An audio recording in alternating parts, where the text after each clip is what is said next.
Hey guys, how's it going? How are you all doing?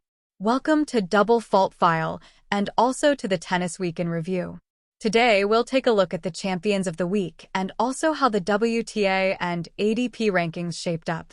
So, let's dive right in without further ado. Starting with the ATP, at the Madrid Masters 1000, we witnessed the hard-fought victory of Russian Andrei Rublev against Canadian Felix Auger-Aliassime.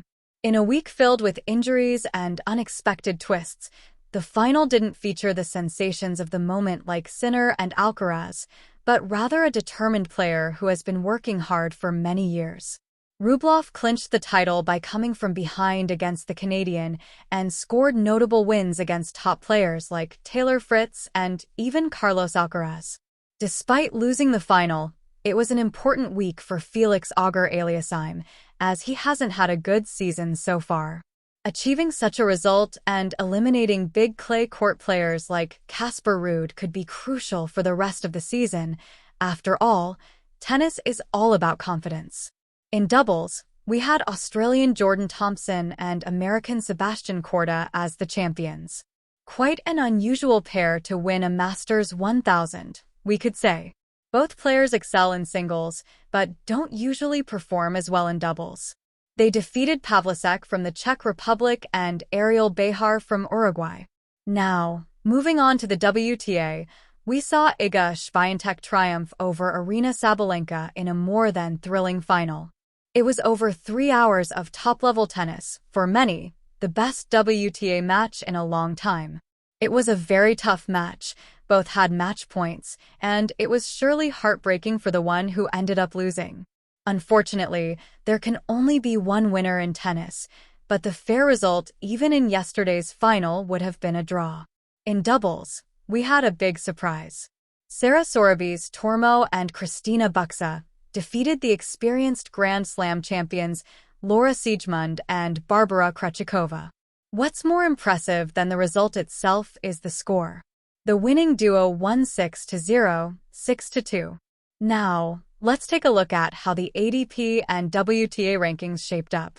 Starting with the ATP, there were some changes in the rankings. Rublev moved up from 8th to 6th, taking the positions of Casper Ruud and Stefanos Tsitsipas, who each dropped one spot. The rest of the rankings remained the same, but it's worth noting some issues like Alcaraz losing 800 points for not being able to defend his title.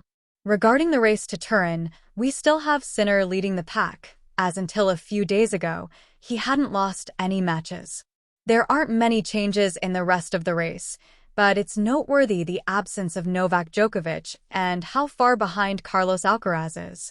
Now, speaking of the WTA, we have a newcomer. Just kidding. Iga Swiatek maintains her position at the top and is over 3,400 points ahead of the second-placed player. Tomorrow, she starts her 102nd week as world number 1 and intends to stay there for a long time. There weren't many changes in the rest of the top 10, just the rise of Marketa Vondrousova and Zhang, who took the places of Maria Sakkari, who dropped 2 spots. In terms of the WTA race, there weren't many changes either, but it's worth noting how well the top 3 players are doing and the consistency shown by these players. This season really promises to be for Iga, Rybakina, and Sabalenka. So, guys, I hope you liked this video format analyzing the tennis week. See you next time. Take care. Don't forget to like and subscribe.